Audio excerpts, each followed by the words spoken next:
اعوذ باللہ من الشیطان الرجیم بسم اللہ الرحمن الرحیم اللہم صل علی محمد وآل محمد وعجل فرج آل محمد ولا ندعهم۔ تمام مومنین کو یا علی مدد والسلام علیکم ورحمۃ اللہ وبرکاتہ۔ اعزائے گرامی قدر، آج کا جو ٹاپک آپ دیکھ رہے ہیں، جیسا کہ آپ کے علم میں بھی ہے کہ ایام فاطمیہ کے لحاظ سے ہماری ویڈیوز کا سلسلہ جاری و ساری ہے، اور اس میں طاہر القادری صاحب کی جو دجل بیانیاں تھیں، جو سارے معاملات تھے، ان کا ہم نے ایک ایک کر کے کمپلیٹلی جواب آپ کے سامنے رکھا ہے۔ آج کی اس ویڈیو میں طاہر القادری صاحب نے لٹرلی انتہائی آپ کہیں گے لا علمی ایک پوائنٹ اٹھایا ہے، جس میں جناب زہرا صلوات اللہ علیہا کی توہین بھی ہے۔ پہلے تو آپ ان کا وہ بیان دیکھیں، پھر انشاءاللہ تبارک و تعالی دلائل کے ساتھ مختصر وقت میں ہم اس کا جواب آپ کے سامنے رکھتے ہیں۔ اب اس طرح کے بے شمار اور احوال شرعی ہیں اور واقعات دینی ہیں اور احکام دینی ہیں، جن پر صحابہ کرام میں، اہل بیت اطہار میں اور مختلف احکام اور مختلف فتاویٰ ان کے موجود ہیں۔ اسی کی تطبیق اہل علم کرتے ہیں، اہل تشیع بھی کرتے ہیں، اہل سنت بھی کرتے ہیں، حنفیہ، مالکیہ، شافعی، حنبلیہ سارے اسی میں تطبیق کرتے ہیں کہ ایک نے یہ بات سنی، دوسرے تک نہیں پہنچی، ان کو دوسری حدیث بعد کے زمانے میں ملی، اس پر عمل کرتے ہیں۔ تو جس طرح میں نے آپ کو وہ چیز بتائی، ایگزیکٹلی یہ چیز نہ گستاخی ہے، نہ علمی ہے، نہ بے خبری ہے کہ کوئی کہے کہ وہ حدیث سیدنا صدیق اکبر نے سنی تھی تو سیدہ فاطمہ الزہرا نے کیوں نہیں سنی تھی؟ بھئی یہ کوئی کہنے کی بات ہے؟ میں نے ایک مثال دے دی کہ صحابہ کرام نے اللہ کو دیدار کرنے کی حدیث سنی تھی، اور زوجہ محترمہ جو سب سے محبوب زوجہ حضرت عائشہ صدیقہ، انہوں نے نہیں سنی تھی، تو دو رائے بن گئی۔ ایک موقع پر ایک چیز فرمائی، صحابہ کرام کی مجلس میں ارشاد فرمایا ہوگا۔ یا اعزائے گرامی قدر، دیکھیں طاہر القادری صاحب، آپ سے بڑی عاجزانہ میری گزارش ہے کہ اگر آپ نے خلفاء ثلاثہ کا اور خلافت باطلہ کا دفاع کرنا ہے تو علمی طریقے سے کریں گے، جناب زہرا صلوات اللہ علیہا، مولا علی، اہل بیت صلوات اللہ علیہ مجمعین کی توہین نہ کریں، ورنہ آپ کی پوری یہ ثقیفہ اینڈ ثلاثہ کمپنی کا 2 منٹ میں مجھے کڑاکا نکالتے ہوئے دیر نہیں لگے گی۔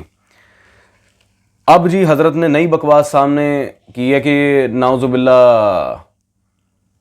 جی جناب زہرا صلوات اللہ علیہ مسئلہ بھول گئی تھیں، یا پھر معاذ اللہ بی بی کو حدیث کا پتہ ہی نہیں تھا، سرے سے بی بی کو حدیث کا ہی نہیں پتہ تھا، نعوذ باللہ من ذالک۔ اس بکواس کا جواب دیتے ہوئے سب سے پہلے تو میں ان کے سامنے ایک بات یہاں پر رکھوں کہ علم نہ ہونا اور بھول جانا یہ عدم عصمت کی علامت ہے، یہ نقص ہے، نقص علمی، اور جو معصوم ہو اس کے اندر کسی قسم کا کوئی نقص نہیں ہوتا۔ آئیں اب آپ کے سامنے ایک پوائنٹ واضح کر دیں، یہ عصمت فاطمہ زہرا اور قرآن عظیم، آپ ہی کے گھر کے حنفی عالم صداقت علی فریدی، فاضل جامع فریدیہ صاحبال کی صفحہ نمبر 15 پہ فصل نمبر اول مقدمہ کتاب کے بعد انہوں نے باب باندھا ہے، عصمت زہرا صلوات اللہ علیہ شان الوہیت کی دلیل ہے۔ اللہ اکبر، سیدہ کا معصوم ہونا اللہ کی شان ہے، شان الوہیت پر دلیل ہے، اللہ کی شان پر دلیل ہے یہ بات کہ جناب سیدہ صلوات اللہ علیہ معصومہ ہیں۔ عزیزان، اتنی بڑی بات تو سیدہ کا حدیث کا علم نہ رکھنا گویا اللہ کی شان کے منافی ہے۔ اور بڑے مزے کی بات،